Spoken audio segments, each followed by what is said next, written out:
Live, local, late breaking. This is a 4029 News Update. Hi everybody. Heavy rain this morning is causing flooding and power outages throughout our area. In Sallisaw, the schools are closed today because the middle school is flooded. Our Kelly Johnson is live in Sallisaw right now. Kelly, what's the latest?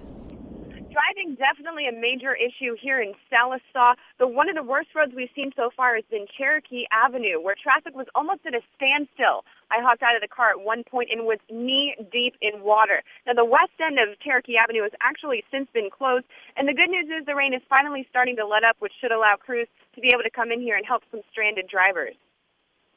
We also have reports of power outages in Van Buren. That's right. 1,400 OG&E customers in Van Buren are in the dark. Police say it involves the area from 15th Street to the Midland Bridge. So downtown Van Buren is without power, and the traffic lights there are also down. Also, we are now getting reports of a rollover accident on 540 southbound just north of the Bobby Hopper Tunnel. So if you're southbound, stay away from that area if you can. Now let's get the latest on this weather from Ross.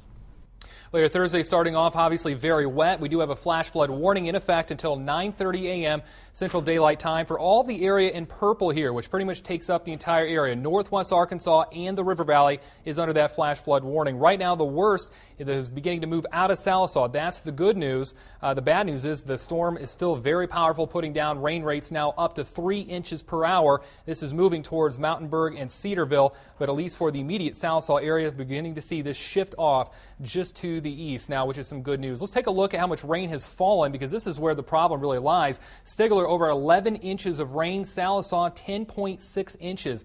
Those rain totals were just updated a few minutes ago, and again, the worst part of this, over 8 inches of that has fallen since midnight alone. Most of the River Valley, Northwest Arkansas has picked up on an average of 1 to 3 inches, but in the central part of Crawford County, including parts of I-540, that's changing rapidly. We'll have more updates coming throughout the morning.